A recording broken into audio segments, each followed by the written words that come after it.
I look at the top and it says DNA relatives. So I click on it. All of a sudden, there's someone, boom, half sister. I don't know this person. I have no idea who the heck this person is.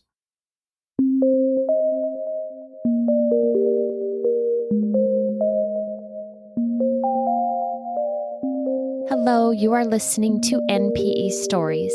This is a podcast where NPEs can share their story. I am your host, Lily, and I found out I was an NPE through an ancestry DNA test that changed my life forever. NPE is a term that stands for not parent expected or non-paternal event. This means that one or more of our parents are not who we believe them to be. NPE Stories is a podcast where NPEs can share their story of what their original family was like, how they found out they were an NPE, and what their journey has been like since the day they found out. Welcome to episode 103. Today I am speaking with Mendy. Hi, Mendy. Hi, Lily. How are you? Thank you so much for having me on.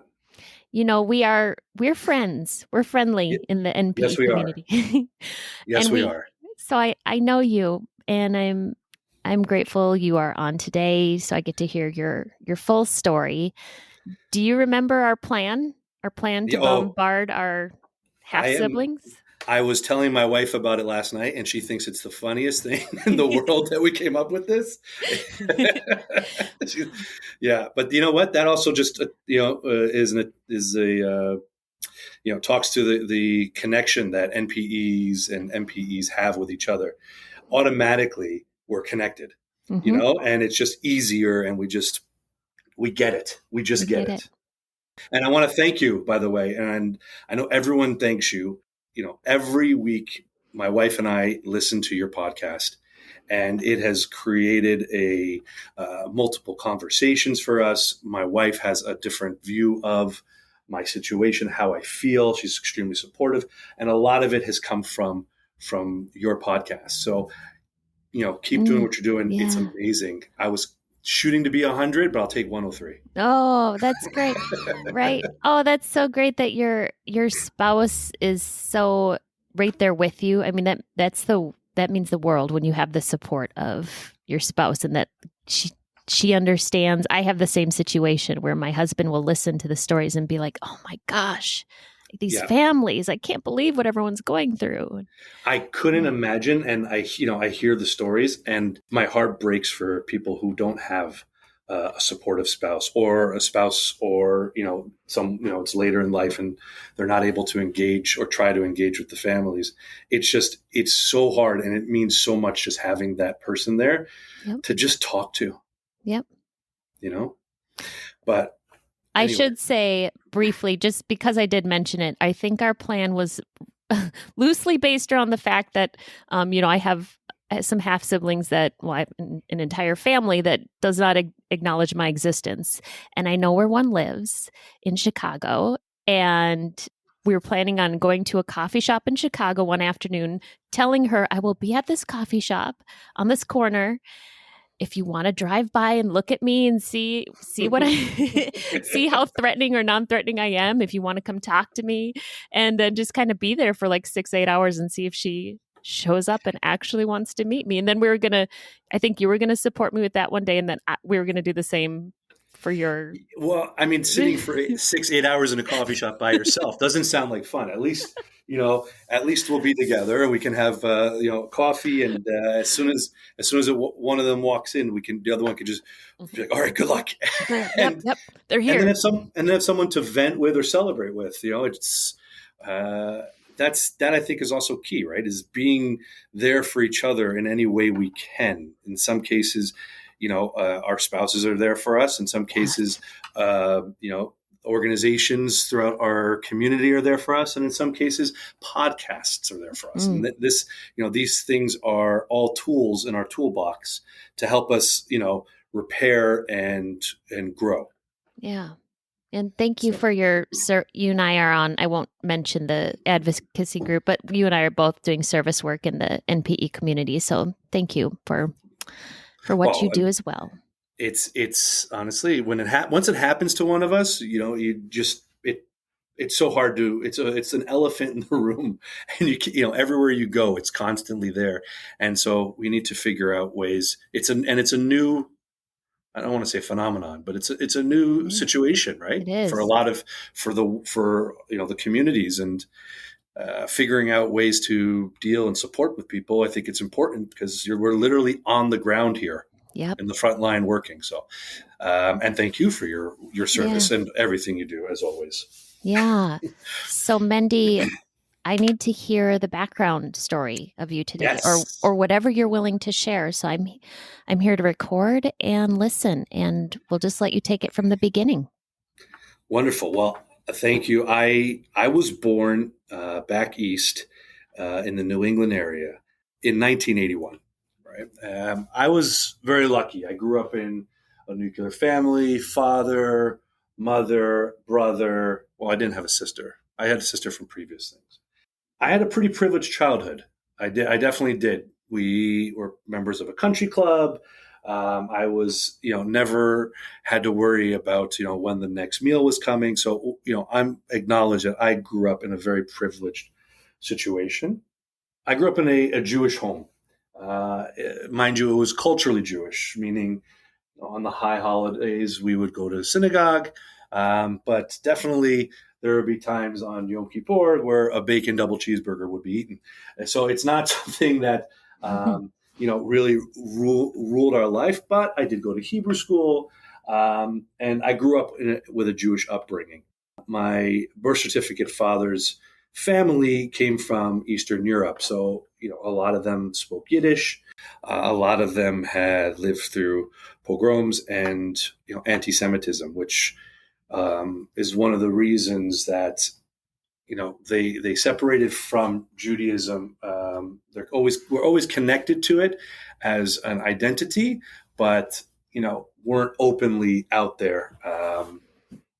And my grandparents named their kids very North American, non-Jewish names because of everything they experienced back in Eastern Europe. I had a brother who was 19 months older than me. He and I pretty much were, constantly either we were fighting or we were loving. Right? We were always playing sports, but somehow it always ended with a black eye for one of the two of us. So we got along. I would say it was a normal sibling relationship. It was always interesting. I was, blonde hair and blue eyed. Now, mind you, my mother grew up not Jewish. She grew up in in the Christian religion and converted when she met, at a young age. When I was at a very young age with my brother and me, because it was important to my dad's family that at least she has that connected to her. It was always blamed on my mother's side. Oh, I got the blonde hair from her side, or I got the blue eyes from her side. It was definitely not something on my birth certificate father's side. He was very jet black hair, dark eyes, and I literally looked absolutely nothing like him. My father was a worker, right? He grew up in a very lower middle class family where they struggled to survive, and he never wanted that for himself. So he was a hustler, and he worked very, very, very hard. And he built up his business multiple times. I like to say he was a millionaire multiple times, but divorced multiple times.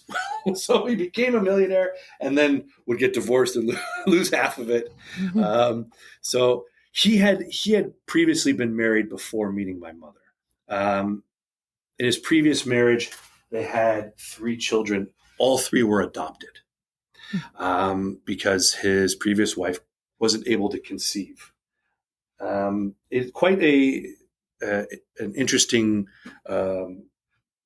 scenario, because the previous family, the adopted kids, always looked at me and my brother as the favorites, right? Or because we were his actual blood kids, his actual kids. And, they always had their trauma because he left their mother for my mother. So they were always had a negative connotation when it came looking to us. Me and my brother always, and still to this day, see them as full siblings. We don't look at them differently. In no way are they less than us. In actuality, they're all, at least 10 or 15 years older than me. So I always look up to them and trust their advice. So, but they always had that feeling towards us. Now, in our own family, I always felt my father favored my brother. When my dad and my mom got divorced when I was 6 years old, we used to spend weekends with my dad, my birth certificate father, every other weekend or every third weekend, whatever the agreement was. And we'd go to where my dad's girlfriends. My dad had a lot of girlfriends. he was a very charming and really loved the company of a partner at all times. Mm-hmm. So once they got divorced, it wasn't long. He was staying at a girlfriend's house. So we would always go to their house, and it was my dad and my brother would always kind of go off and do something together while I would stay and hang out with my dad's girlfriends. Now, I always attributed it to, I'm just following in his footsteps of wanting to be in the company of a pretty lady. Whereas he, I think, was more, now looking back, they just were more connected. Now, I don't believe that he ever knew. But I still, it definitely, in the end, is something that has always weighed heavily on my mind. My father had always said that his work is his mistress, right? Not that he had a mistress, but his work is his mistress. He would come home very late at night, leave very early in the morning. During work days, didn't have time for us. We would maybe spend Saturday together, but Sunday he would be back at the office working. So we pretty much got raised by my mom and a nanny, right? So like I said, I was quite privileged to be able to have at least a mother and another person involved in raising me. So when I was 6, my parents got divorced. My mom at 7 or 8 remarried another man, and that moved us to where we are now in Canada. Now, at that time, I started to feel as if, I just didn't connect with my birth certificate father. And I still, at 6 or 7 years old, I just felt that there was no connection. But I always, always, always wanted his approval, which is something that weighs on me heavily still to this day. Later in life, he and I started to connect. We only really connected when it got to a place where I said to myself, why am I chasing for his approval? I'm an adult. I'm successful. I have a wife. I have kids. I don't need his approval. And once that happened, I feel as if a switch happened in our relationship where we started to connect and we started to have deep conversations, and we really started to, it was, in his final years of his life were I would say in the last 7 years of his life were probably the best years he and I had together. Even though we lived far away, we always were connected. Now, I always would ask my birth certificate father, what is the history? I mean, I tell you, they're from Eastern Europe and, we're Jewish. So I always wanted to know the history. Maybe there was family who perished in the Holocaust, or, a lot of Jews from Eastern Europe have connections to, different parts of Europe. And I always wanted to learn about that. What cities? I wanted to go visit those cities, maybe see something. I don't know. It was always something that was in my kishkas, as we say, in my guts. When I would ask my father, he would say, I don't know, we're from Belarus or something like that. I don't know. If you want to know, go ask, your aunt. And I would ask my aunt, and my aunt says, I don't remember, go ask your father. So they kept going back and forth. No one knew. So it always weighed in the back of my head, like, where exactly are we from? Okay, I get it. We're from Eastern Europe. And on my mom's side, I understand she's European, but, they've been in the United States since the Mayflower, right? Like, I think all my female cousins are all daughters of the revolutions, et cetera, or whatever the group is called. And so there's definitely a history on my mother's side, but on my father's side was always this question mark. Now he was quite healthy. When I say quite healthy, I mean he had 2 or 3 heart attacks throughout his life. But we always knew there was a heart thing, so we always kept an eye out as we grew up. And even my brother has a bit of a heart murmur, I believe.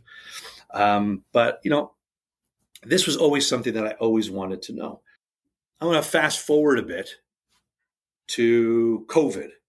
COVID, has turned everyone's life upside down, including multiple people in our community. And by our community, I mean NPE community. And I'm one of those. We got sent away to lockdown in March.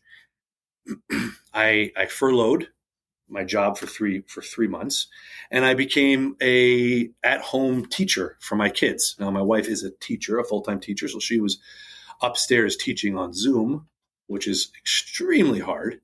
Yeah. So shout out to the teachers who have done just amazing work during this time.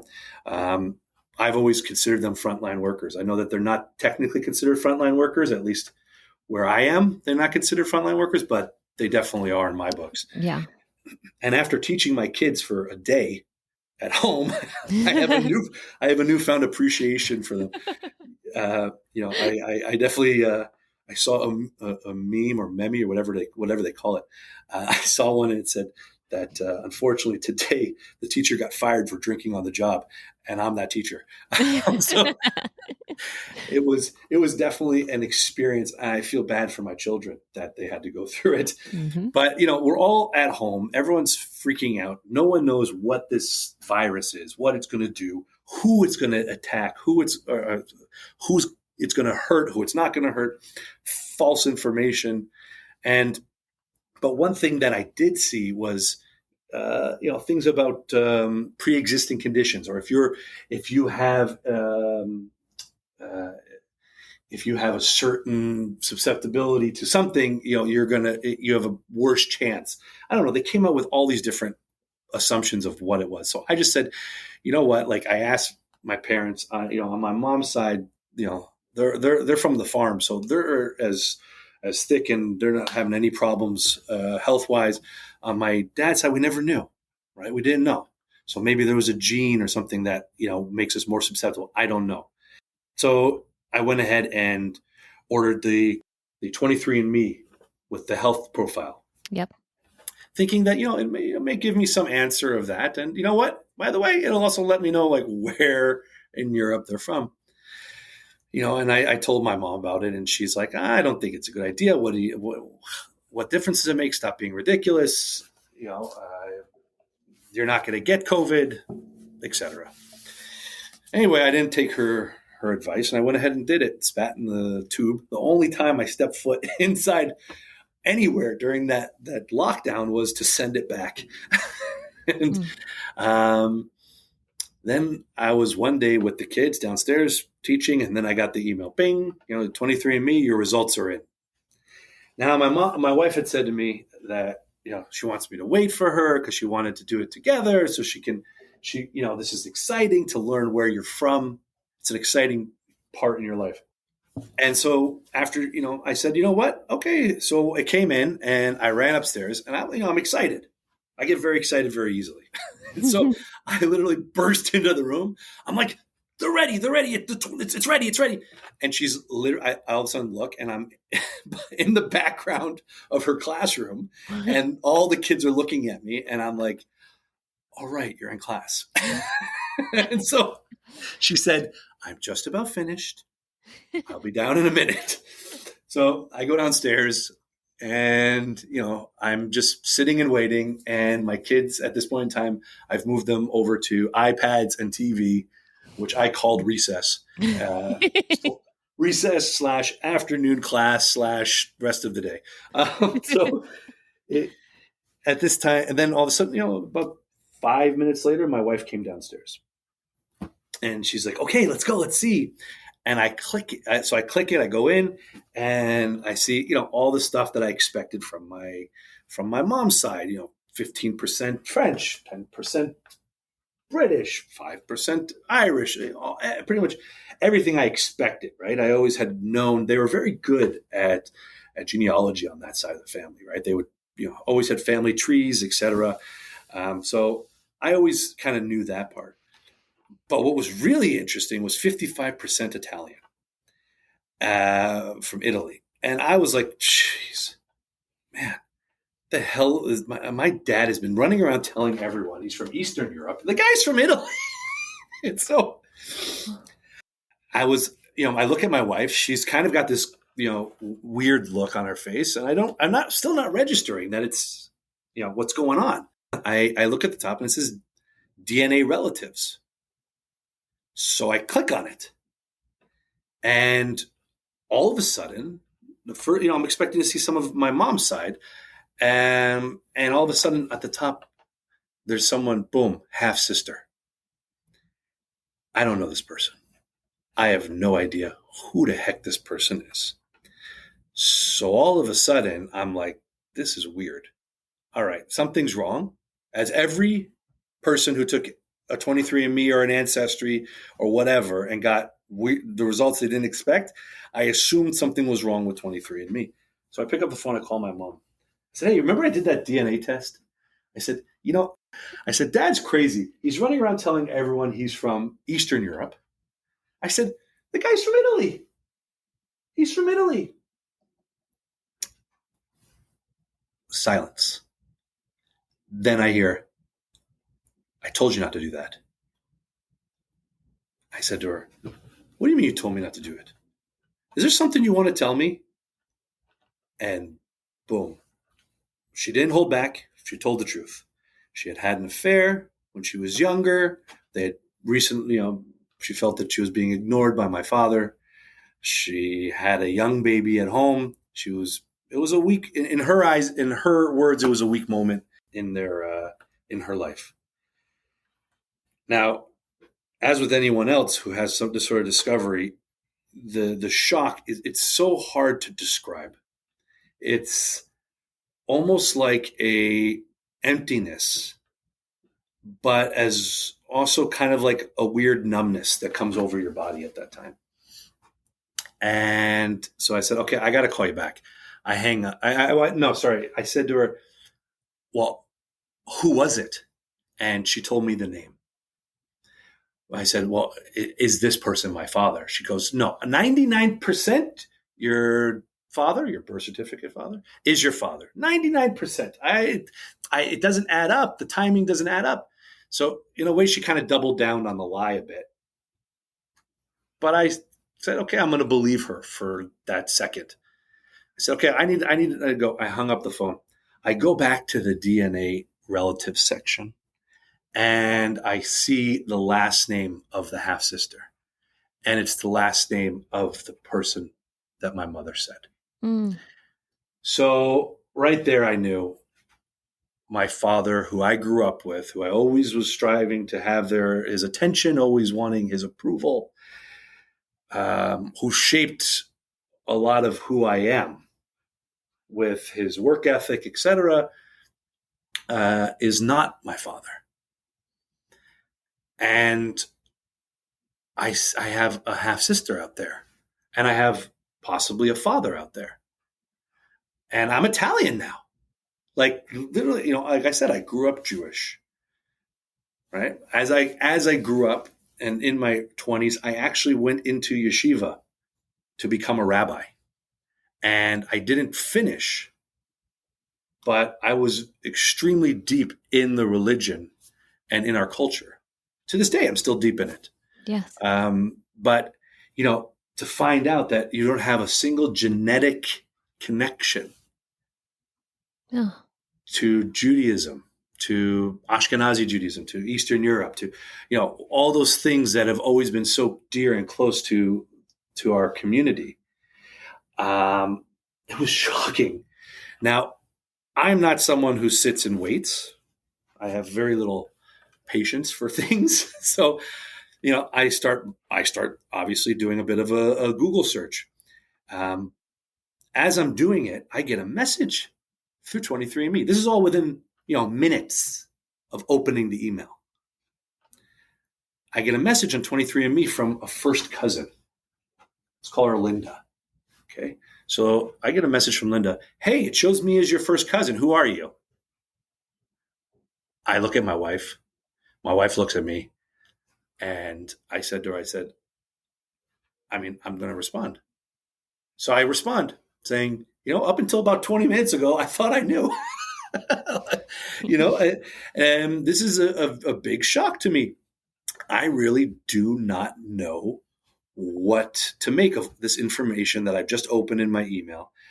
But thanks for reaching out. Would love to know more. At this point in time, she responded within seconds, saying, "Oh my gosh, this is crazy. You probably should touch base with, let's call her Jessica, as the half sister."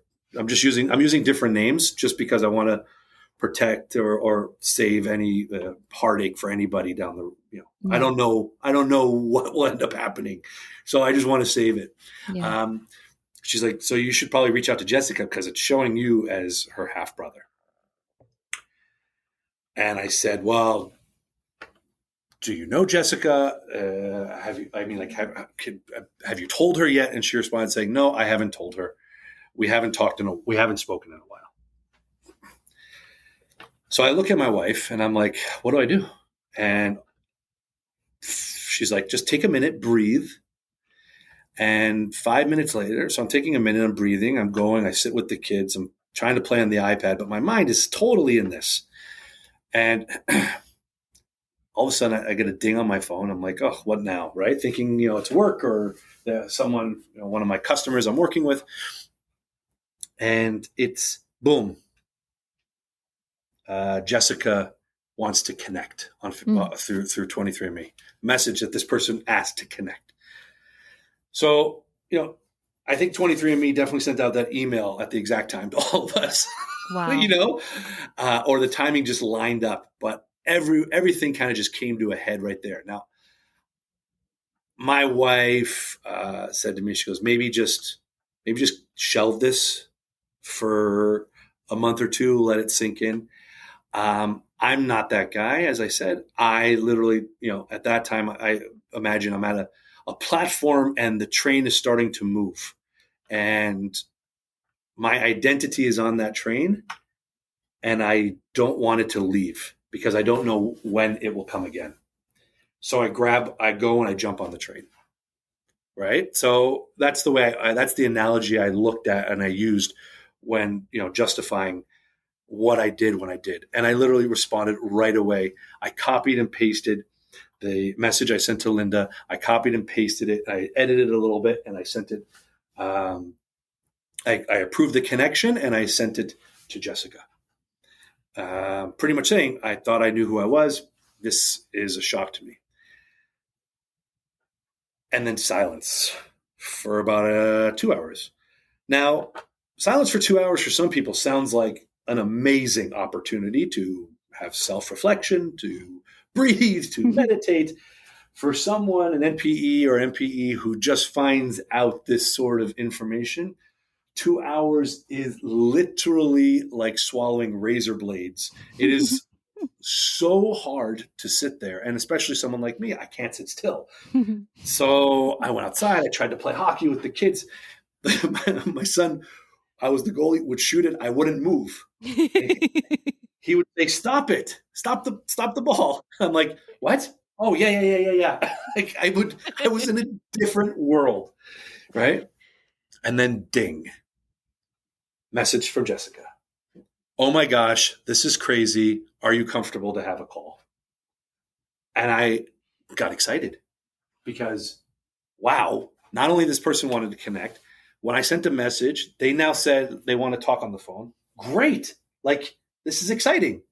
People, it's a good response. So I reply, 100% what's your phone number? My wife says, you should have played a little bit harder to get. You should have done a little bit of a dance here. I said, I don't want to dance. I love family. I've always, in my family, I've always been the one, like the protector of my brother at school. I've always been the one, like, who feels like that he has to always stand up for the family. Mm-hmm. And so, the opportunity to have more family for me is exciting. Yeah. And especially family like, she's a little bit younger than me. I'm an older brother. I've kind of been an older brother to like half siblings or, from my mother's second marriage, but like something was different about this. So I 2 seconds later, she sent me her number. So obviously, there's a good back and forth. So I pick up the phone, I call. Lily, I have never in my life connected with someone the way I connected with her in that phone conversation. My wife was sitting outside the room listening because I wanted her to listen, because I said, you're going to have to remind me what the heck we talk about, because I'm in a total zone here. Mm-hmm. And we just connected in a way that even my wife was like, that was the most beautiful thing to witness. We were talking, we had the same beliefs and we have the same understandings, and she cares about environment. I care about environment. She cares about nonprofits. I care about nonprofits. We care about people. We have the same stomach issue. I always thought I had this Jewish stomach, and it turns out it's actually something that they have, right? And not only do they have it, she's on the exact same medication at the exact same dosage I'm on, right? So like there was just so much synergy in this conversation, and I found that I was speaking to my other half. The energy, the engagement, the excitement, it all was really something like out of this world. And she said, like, he's alive. Your father's alive. I see him every day. He is healthy. He is the sweetest man in the world. Oh, when he finds out about you, he'll want you to move in with him, right? And you have a brother as well, who would be considered the youngest of the three, like, so me, her, and him. So he would be the youngest. You have a brother, and he's in the family. He's started his own thing in the family business with dad. And I was like, wow, like this is unreal. And she's like, he may have a little bit of trouble with it, but he'll come around. Like, he'll be excited too. Oh my gosh, I got to call and tell him. I said, go ahead, go call and tell him. We made a plan to talk, in a day or so. Hang up the phone. Lily, I crashed. I fell asleep for an hour on the floor. It was so emotionally, such an emotional roller coaster over a few hours. Yes. That like I literally just crashed on the floor. Yep. A couple days go by, we connect again. Her and I are texting. We call. Also remember, I'm home, so I'm not working. This is literally monopolizing my mind. So I can't be distracted with anything else. God forbid I should be distracted teaching my kids something. No, this is more important. And so and meanwhile, I'm also, grappling with the identity, right? My Jewish identity, with all this newfound information. So I'm consulting with, close friends of mine who are rabbis, and, getting their perspective, and, it was amazing to hear their perspective and what they thought, and how, they explained how my identity in their eyes. It was a really amazing few days. And, her and I are connecting. And so for a week, we started kind of having like a weekly connection, or a couple times a week, or I would send some pictures of the kids. When after a while, I started realizing, like, she's not talking about the father, Frank. I'm going to use the name Frank. She's not talking about Frank, right? She's not engaged. She's not really telling me that she told him or anything like that. And she's not talking about the brother. Let's call him Ben, right? So she's not talking about any of them. She's just talking about us, which is totally fine, by the way. I really enjoyed it. I think it's great. We were connecting on a different level. And just overall, it was like every day I would look forward to the conversation.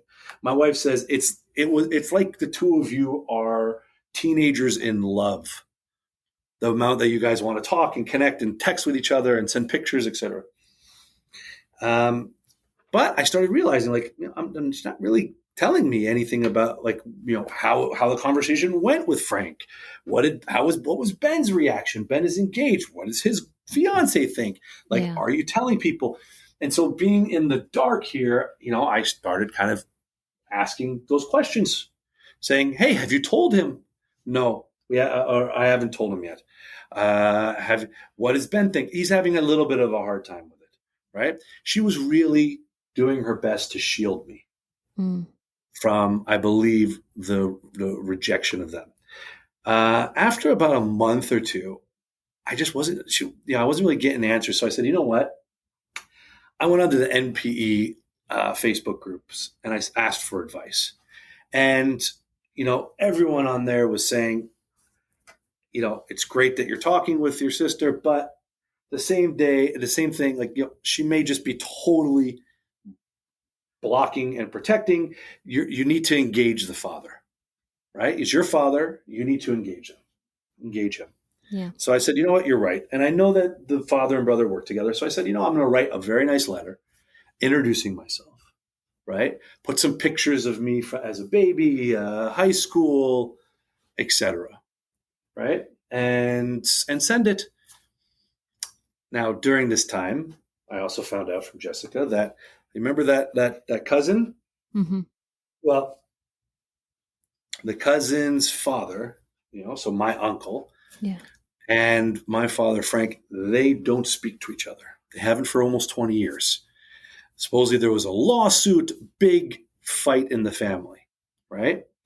So I kept the cousin at an arm's length at the request of Jessica, right? I didn't engage her too much, etc., because, I felt it's probably not good. And when I asked Jessica, she said, like, oh, just leave. Let's keep it with us. Don't include them yet right now, which I respected, right? Because I didn't want to cause any issue with the family. I actually even sent a message to the cousin saying, I'm going to go forward with Jessica right now. Thanks so much. I appreciate it. We'll connect soon. Right. And so I kind of left it there, and cousin, super respectful, was willing to help. Very nice person. So eventually, I've sent my letters, and I then said, they take time to get there, especially from Canada. And so I said to Jessica, I started pushing her a little bit. And I sent both the letters to the work where they work. They own a store there. And so I sent both those letters to the work, registered mail. And from the time I sent it to the time they got it, which was about a week, in that time, Jessica and I had a conversation where she pretty much says, they know about you and they don't want anything to do with you. So, okay, I understand. At this time, it's maybe not the right time for them, whatever. Then the letters arrive. And once the letters arrive, at this point in time, I got confirmation they've arrived. They've been signed for. Frank signed for it. At this time, Jessica all of a sudden comes out of nowhere and says, "What are you doing? Why are you sending that? He got the letter. He's very upset. You shouldn't be. You said you didn't want to offend or upset anyone. You grew up with your father. We've grown up with ours. It's, it's nothing personal. Stop the outreach." Right? Wow. Which, it's hard to hear, but at this, and during this time, sorry, I'm jumping around a bit, but during this time, the first cousin asked to add me on Facebook, right? So I add them, right? And the sister and I have connected on Instagram as friends. And like, it's just, everything's kind of really sporadic and happening, and shooting from the hip. And so I responded to her. I said, listen, first I tried calling her twice. She didn't answer. And I responded to her. I said, listen, there's no handbook here, right? There's no follow these steps for a successful interaction or whatever. Yep. I said, I found out that I have more family. I just want to know you guys, understand the health, any health stuff, whatever. And that was it. It was it was as if there was a complete shutdown from Jessica, Ben, and Frank.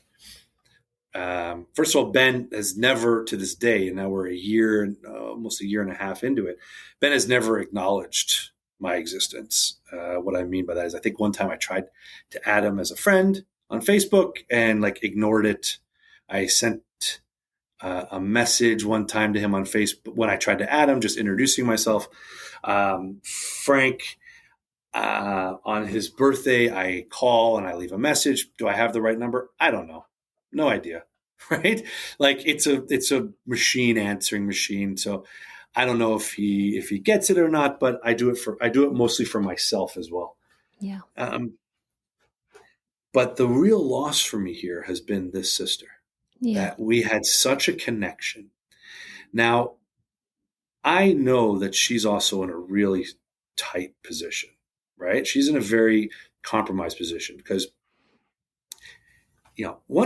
since all this happened, since the wall went up, she had periodically sent out a message here or there saying I'm super proud to have you as a brother, right?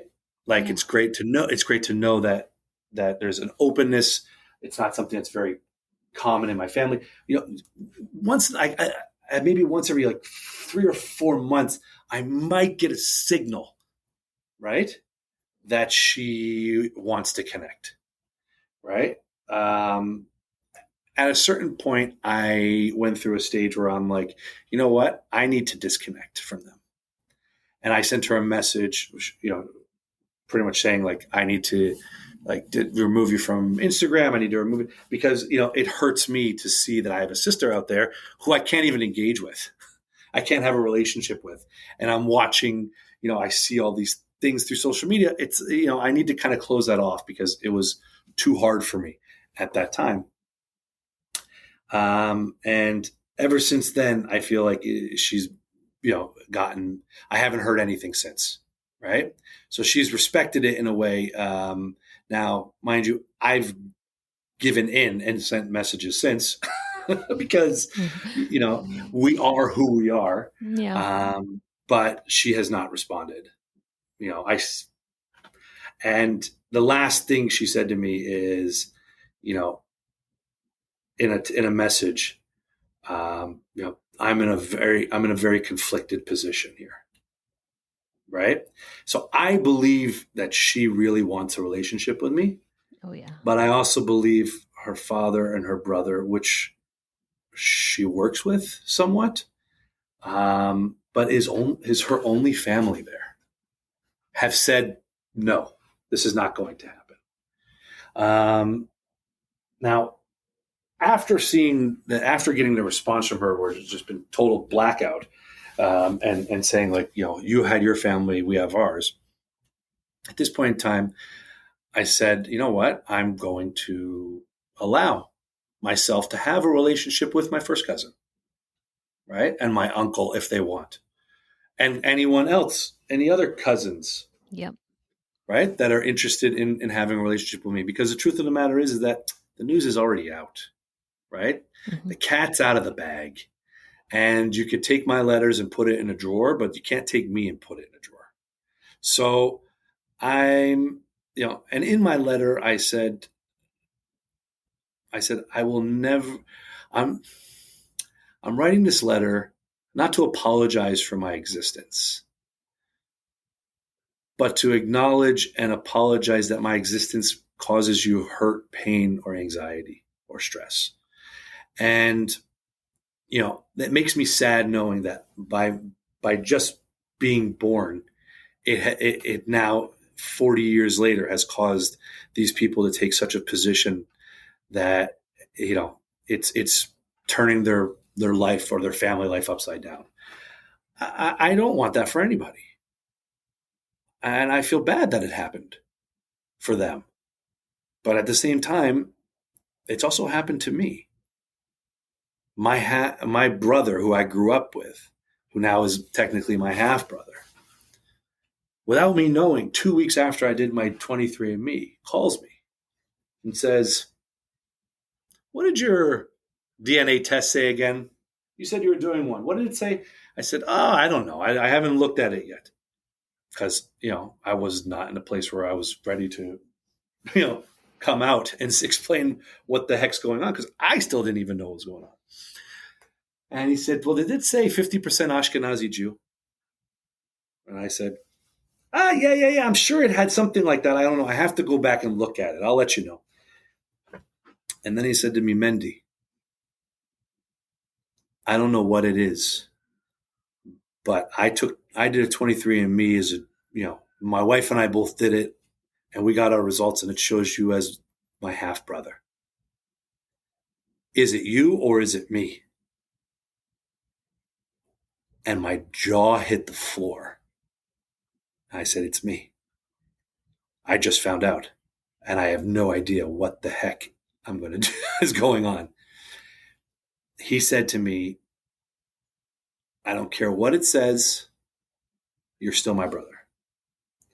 And, that's something that's really, it's a crapshoot if you're going to get that kind of response from, your what's called, your birth family, or the family you grew up with. You're not sure you're going to get that. And you're not sure you're going to get, a mother who's going to come out and say, "I'm sorry for what I did and what it's caused you," and giving the, coming out right away when I challenge and say, "Hey, is there something you want to tell me?" So I recognize that I've been very fortunate with that. I still think there's more to the story for me. I believe that eventually they will come around. Now, from what I understand from conversations with the other part of the family, they're very stubborn. It's a very stubborn family. He's himself very stubborn, and that he'll throw it in a drawer and never look at it again.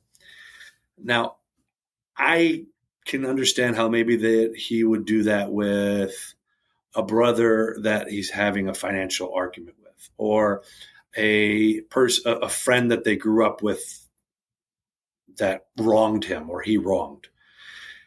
I, as a father of 2 kids right now, I can't imagine a father doing that, knowing that they have a child, right? I just have a hard time wrapping my head around it. And one of the, when we all find these things out, we start Googling and everything else, Facebooking, trying to figure out what the heck's going on and what this NPE or MPE is. What is it? We don't get it. And I came across a YouTube of a girl who found her father. And this man's outlook in this video is one I wish for every MPE that is out there. The guy opened up his arms and just embraced his reality. This is his reality. And I really was hoping and wishing that would happen. That that a bad scenario is an exception to the rule and a good scenario is the rule.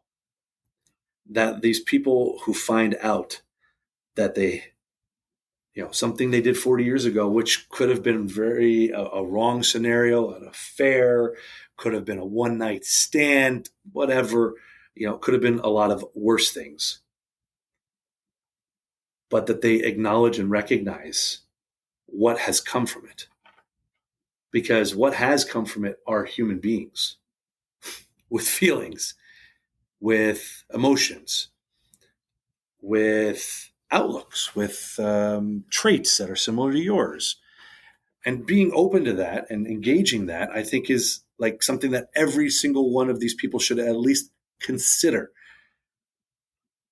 Now, mind you, there are lots of other stories, and every story is unique in its own way. The Frank wasn't married at the time. I believe at the time, from what I've been able to ascertain, he was dating the woman who later became his wife and the parent of Jessica and Ben. But they weren't married at the time. And from what I understand, their marriage fell apart after 12 years because of infidelity by him. Right? And that he was quite a womanizer. Well, so I guess the two fathers had something in common. And I don't know if this whole blocking is being run by Ben, because he is the only son in the family business, right? So now there's another son who happens to be the oldest, right? Like, I don't know if that's a factor. If Frank has full out said, no, I want nothing to do with it, I want you guys to have nothing to do with it. If the ex-wife of Frank, who is their mother, who, from what I have been able to ascertain, is still quite involved, they're all quite involved in raising the children. If she has said, don't you dare let him in, I don't know, because these people aren't speaking. And that's something that is like so hard to wrap our head around. We're left as NPEs, we're left trying to figure out with no information what the heck is going on. And that is a very, very difficult scenario for anyone to be in. And, especially someone else who just went through a trauma of finding out that their identity is totally different than what they expected or thought it was. I think that there's more to it for us as a family. I do believe that Jessica wants a relationship, but I believe she's being either blocked or is, trying to weigh the pros and cons of it. And I've also acknowledged to her that, I want a relationship, but it's difficult for me when, in such a scenario. So that's kind of the nuts and bolts of the story. Until we do our thing, until we do our surprise.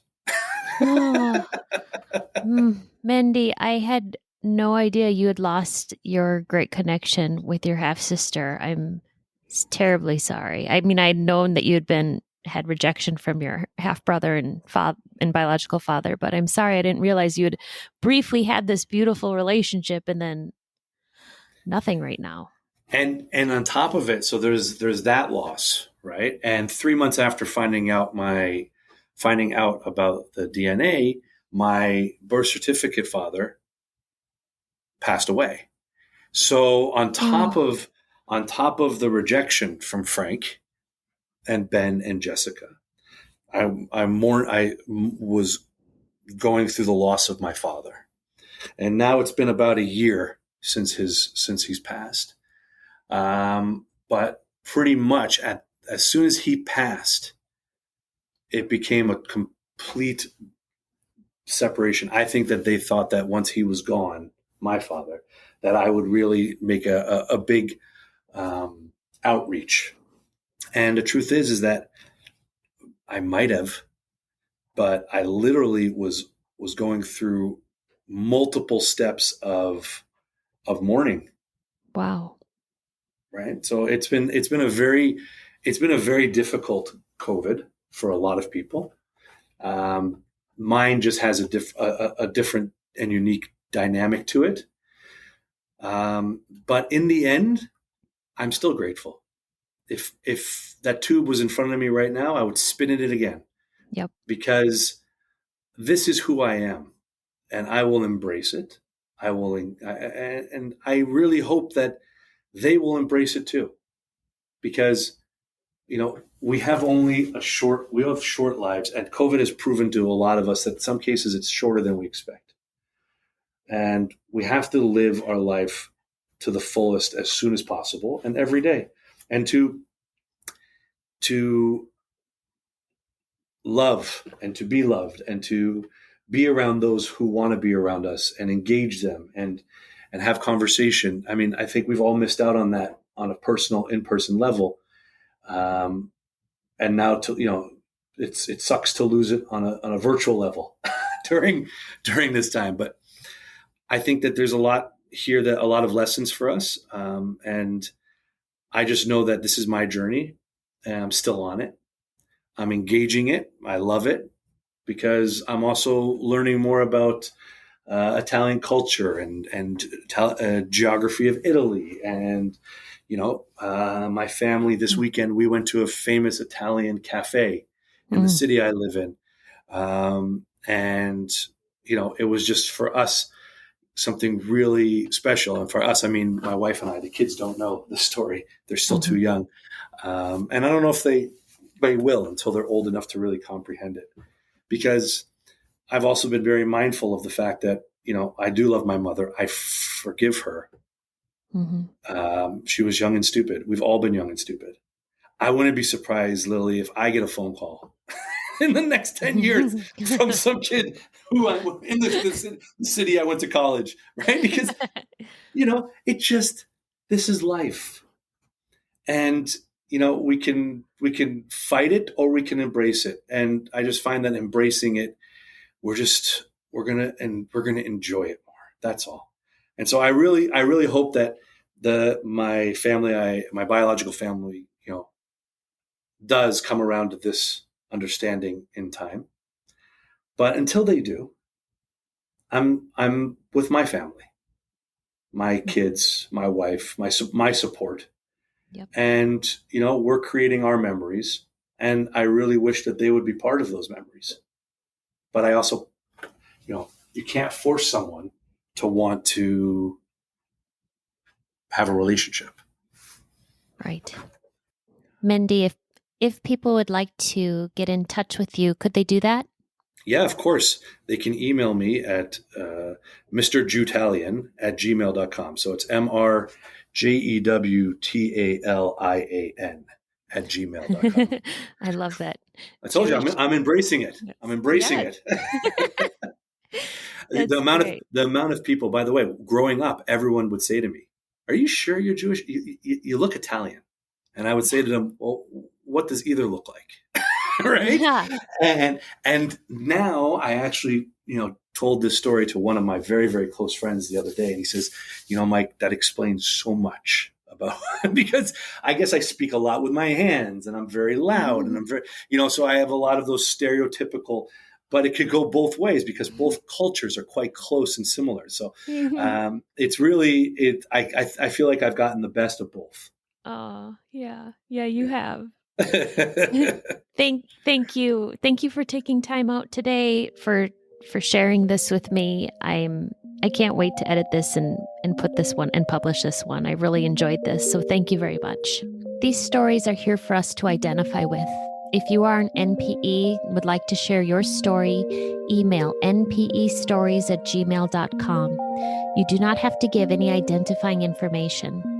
If you are an NPE and would like to share your story, I'd like to hear from you. Subscribe to this podcast to hear more. Come heal with us.